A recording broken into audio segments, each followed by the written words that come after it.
मूलं गुरुरमूर्ति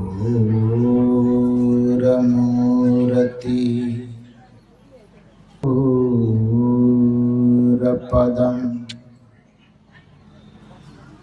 मंत्रमूलं गुरुर्वाक्यम्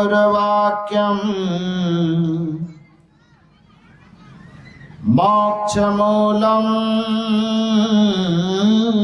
गुरुर्कृपा नहि सत्यात् परं ज्ञानं नास्ति तत्त्वं गुरोः परम् यस्मात् परतरं नास्ति।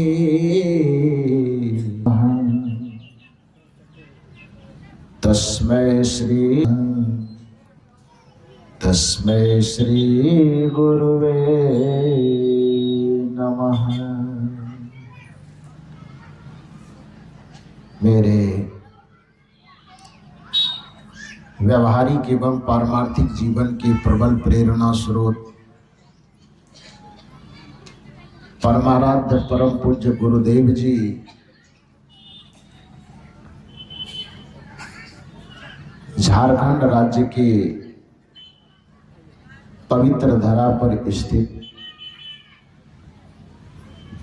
गोड्डा जिला के अंतर्गत ग्राम चकवा हरिपुर में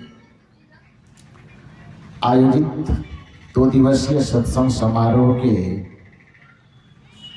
प्रथम दिन के अपराह्न कालीन सत्संग सभा में मंच पर विराजमान के पूज्य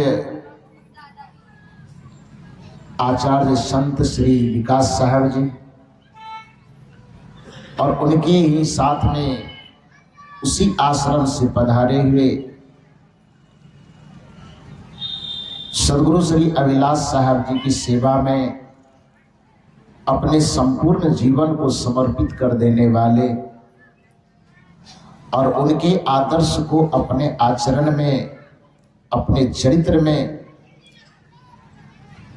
उतारने वाले परम पूज्य संत श्री राम साहब, संत श्री प्रकाश साहब जी एवं इस परिवर्तक स्थल पर विराजमान अध्यात्म प्रेमी सज्जनों तथा देवियों, अभी आप लोग इस मानव जीवन मानव चरित्र के लिए क्या क्या उपयोगी चीजें हैं उन चीजों को समझने का प्रयास कर रहे थे। सद्गुरु कबीर का दर्शन वस्तुतः मनुष्य को मनुष्य बनाने का दर्शन है। सद्गुरु कबीर का चिंतन मनुष्य को समस्त भ्रांतियों से मुक्त करने का चिंतन है। सद्गुरु कबीर का दर्शन मनुष्य के जीवन के दुखों के मूल कारण को समझकर उन कारणों के निराकरण का दर्शन है। सद्गुरु कबीर साहब जीवन के दुखों के मूल कारण को समझ करके अपने चिंतन को उस कारणों को मिटाने पर ही निरंतर वो प्रयासरत हैं। दुखों के कारणों के अलावा वो दाएं बाएं ऊपर नीचे आकाश पाताल की बातें नहीं करते। सद्गुरु कबीर साहब से पूछा गया कि आपकी दृष्टि में यह मनुष्य का जीवन स्वर्गमय कब हो सकता है? स्वर्ग में कहीं आने जाने की बात कबीर साहब नहीं करते, लेकिन स्वर्ग की बात को, स्वर्ग की अवधारणा को कबीर साहब स्वीकार करते हैं। तो कुछ विचारकों ने सद्गुरु कबीर साहब से प्रश्न किया कि आपकी दृष्टि में जो स्वर्ग की अवधारणा है, सुख की अवधारणा है, उस स्वर्ग में मनुष्य कब स्थापित हो सकता है? सदगुरु कबीर साहब के चिंतन और दर्शन से प्रभावित किसी एक दिन पाषाण नम हो जाएगा, एक दिन तूफान कम हो जाएगा। एक समय ऐसा आ सकता है कि पत्थर भी मुलायम हो जाए। यहां पत्थर के मुलायम होने का यह अर्थ नहीं है कि कंकड़ पत्थर जो दिखता है वो मुलायम हो जाए। पत्थर के जैसा जो हमारा हृदय हो चुका है, पत्थर के जैसा जो हमारी बुद्धि हो चुकी है, पत्थर के जैसे जो हमारी संवेदना हो चुकी है, पत्थर के जैसे जो हमारे संस्कार हो चुके हैं, यदि सत्संग में हम आते रहेंगे, यदि हम गुरुजनों का सानिध्य लेते रहेंगे, यदि हमने सदाचार और संयम को अपनाने का निरंतर प्रयास करते रहेंगे, तो इतना बात सच है कि एक दिन पाषाण नम हो जाएगा। कठोर से कठोर हृदय भी कोमल हो सकता है सत्संग का आधार पा करके। क्रूर से क्रूर हृदय भी करुणा से भर सकता है सत्संग का आधार पा करके। कठोर से कठोर संवेदनहीन व्यक्ति भी संवेदना से युक्त हो सकता है सत्संग का आधार पा करके। इस दृष्टिकोण से सदगुरु कबीर कहते हैं, या उसके चिंतन में आने वाले जो व्यक्ति हैं वो कहते हैं कि एक दिन पाषाण नम हो जाएगा, एक दिन तूफान कम हो जाएगा। जिस तूफान की चर्चा हमारे परम पूज्य श्री राम साहब जी अपने प्रवचन में कर रहे थे कि आदमी के अहंकार का टकराव, चाहे वो परिवार में हो, भाई भाई के बीच में हो, समाज के किसी वर्ग वर्ग के बीच में हो, वर्ण वर्ण के बीच में हो, जाति जाति के बीच में हो, टकराव जहां भी होता है वह दुख देता है। आदमी अपने निजी जीवन के टकराव को नजरअंदाज करके केवल इस चाइना के कारण हम अशांत हैं, देश दुनिया में फलाने चिल्लाने के कारण हम अशांत, कबाड़ फोड़ देते हैं 2 इंची जमीन के लिए, तो उस जगह पर कौन हिंदू मुसलमान आता है? जब अपने पत्नी को आप किसी बात पर जूते चप्पल से पीट डालते हैं घर में बंद करके, तो उस जगह पर कौन सा हिंदुस्तान पाकिस्तान आता है, कौन सा हिंदू मुसलमान आता है? उस जगह तो केवल आपकी नासमझी होती है ना, केवल आपका कुविचार होता है ना, केवल आपके भीतर का अहंकार होता है। उस जगह कोई हिंदू मुसलमान आपके दुख का कारण नहीं है, कोई हिंदुस्तान पाकिस्तान आपके दुख का कारण नहीं है। केवल आपकी नासमझी और अहंकार, कुसंस्कार आपके दुख का कारण है, जिसकी वजह से आपके परिवार में, भाई भाई में, माता पिता में जो निरंतर अंतर्द्वंद चलते रहता है, संघर्ष चलते रहता है। और इस संघर्ष का, इस तूफान का यदि अंत कभी होगा तो सुनिए कि कब आएगा। तो एक दिन पाषाण नम हो जाएगा, धरा स्वर्ग कहीं ऊपर जाने की जरूरत नहीं पड़ेगी, स्वर्ग भी आकर के धरती के चरण को चूमेगी। कब? एक दिन पाषाण नम हो जाएगा, एक दिन तूफान कम हो जाएगा, स्वर्ग भी आकर चूमेगी धरा को। कब? तो आदमी, जब आदमी इंसानियत से भरा हृदय लेकर के इंसान इस धरती पर जीना सीख जाएगा, उसी दिन इस धरती पर स्वर्ग आ जाएगा। किसी भी मनुष्य को स्वर्ग जाने की कल्पना नहीं करनी पड़ेगी।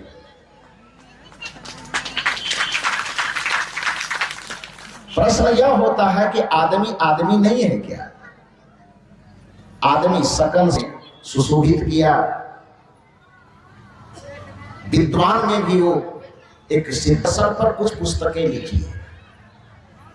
एक पुस्तक उनका है भारतीय दर्शन का तुलनात्मक अध्ययन। उस पुस्तक में बड़ा सुंदर जिक्र किया है उन्होंने कि आज आदमी अपनी बुद्धि का इतना विकास कर लिया है, पढ़ लिख करके अपने चिंतन का इतना विकास कर लिया है, क्या है? अब इससे बड़ा प्रमाण क्या होगा कि 3 दिन पहले जब आप विश्व की एक अद्भुत घटना आपने देखा, सुनीता विलियम्स और कुछ उनके साथी 9 अवगत है कि नहीं है? ये कितनी अद्भुत बात है। जिस ऊपर में हम स्वर्ग की अवधारणा पालते हैं कि ऊपर में ऊपर वाला बैठा हुआ है, कोई जो हमारा नियंत्रण कर रहा है, सुनीता विलियम से जाकर के पूछिए, वो बताएगी वहां से देख करके आई है तो वहां पर कंकड़ पत्थर के अलावा, ग्रह उपग्रह के अलावा वहां पर कोई भगवान, कोई भगवती, कोई स्वर्ग वहां पर नहीं है।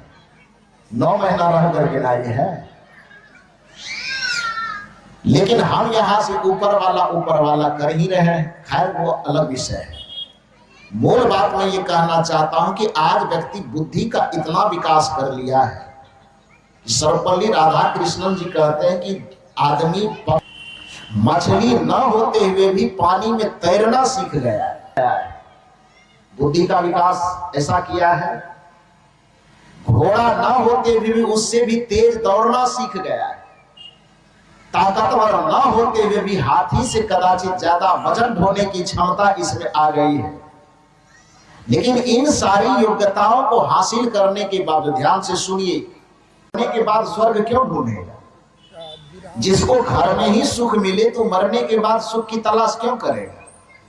मरने के बाद तो सुख की उम्मीद लोग इसलिए पालता है क्योंकि उसके जीवन नरक बने हुए हैं। क्योंकि दवाई की कामना कौन करता है? जिसको रोग पकड़ा हुआ है, जिसको रोग घेरा हुआ है। भोजन का सपना वही देखता है जिसको भूख लगी हुई है। पानी का सपना वही देखता है जिसको प्यास से तड़प है। उसी तरह से स्वर्ग का सपना आसमान में वही देखता है जिस व्यक्ति को नारकीय जीवन जीते जीते उसके जीवन में केवल तकलीफ मिल रही है। तो वही आदमी सोचता है कि कम से कम मरेंगे तो स्वर्ग तो मिल जाएगा।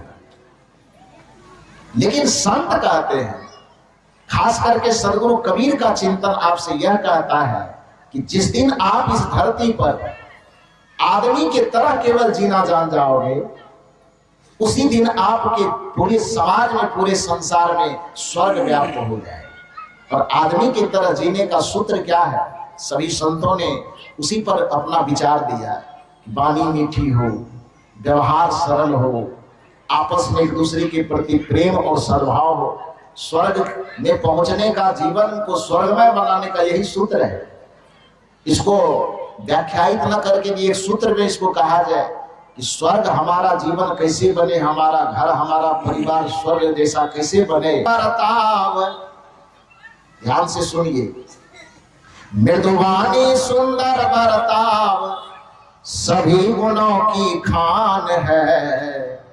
प्रेम की गंगा बहे जहां पर वह घर स्वर्ग समान है। मृदुवानी, वाणी मीठी हो, व्यवहार सरस और कोमल हो। जब भी किसी दूसरे से मिले तो थोड़ा मुस्कुरा करके मिले। क्योंकि इस संसार में मनुष्य के पास यदि उसकी निजी कोई संपदा है तो बस 2 ही चीजें। बाकी संपदा बीच में मिली, बीच में छूट जाएगी, अन्यथा किसी के द्वारा बांट ली जाएगी, किसी के द्वारा लूट ली जाएगी। 2 संपदा ऐसी है प्रत्येक मनुष्य के पास जिस संपदा का कोई न तो बंटवारा कर सकता है, न कोई उसकी चोरी कर सकता है। वह 2 संपदा क्या है? पहली संपदा है मनुष्य का स्वास्थ्य और दूसरी संपदा है मनुष्य के चेहरे की मुस्कुराहट। स्वास्थ्य सुरक्षित रखना यह प्रत्येक मनुष्य की जिम्मेदारी है। क्योंकि प्रत्येक मनुष्य इस संसार में यदि सुखपूर्वक जीना चाहता है तो सुखपूर्वक जीने का, सुकून पूर्वक जीने का, स्वाद पूर्वक जीने का इस संसार में पहला आधार है कि आपका स्वास्थ्य ठीक होना चाहिए। स्वास्थ्य यदि ठीक नहीं है, आपका डायबिटीज पकड़ लिया है, अब बगल में एकदम रसगुल्ले का फैक्ट्री लगा हुआ है, क्या करेंगे आप? क्या मतलब उस रसगुल्ला से? डॉक्टर के पास जाइएगा, कहिएगा कि डायबिटीज है, रसगुल्ला चलेगा कि? डॉक्टर का देखना भी पाप है। देखोगे तो डायबिटीज एकदम बढ़ जाएगा लेवल। आपकी थाली में प्रत्येक दिन आपकी क्षमता है कि थाली में आप 56 प्रकार का भोजन परोस सकें, इतनी क्षमता है आपके पास। पुआ, पूरी, कचौड़ी डेली आप थाली में परोस करके खा सकें सुबह शाम, इतना संपदा है आपके पास, इतनी क्षमता है आपके पास। लेकिन आपका ब्लड प्रेशर हाई रहता है, क्या करेंगे आप? सहजन के पत्ता का साग खाइए, सूखी रोटी खाइए, नमक भी मखा कर, नमक भी भिगा करके नमक से लगा करके रोटी खा नहीं पाएंगे तो नमक खाएंगे तो ब्लड प्रेशर बढ़ जाएगा। क्या मतलब है उस धन का? आपके पास जो धन है, आपके पास जो संपदा है, उस संपदा का प्राप्त ऐश्वर्य का भी उपभोग आप तभी कर पाएंगे जब आपका स्वास्थ्य सुरक्षित है। तो इस संपदा को बचाइए, योग करके, व्यायाम करके, कुछ चालकदमी करके। लेकिन हमारे भारत का एक दुर्भाग्य यह भी है कि जो आदमी जितना संपन्न होता है वह समझता है कि परिश्रम करना ये छोटे लोगों का काम है, परिश्रम करने को हीनता के भाव से देखता है। हमारे सदगुरु कबीर साहब की परंपरा में, निर्गुण परंपरा के जितने संत हुए, भारत की इस दुर्दशा के कारण को समझ रहे थे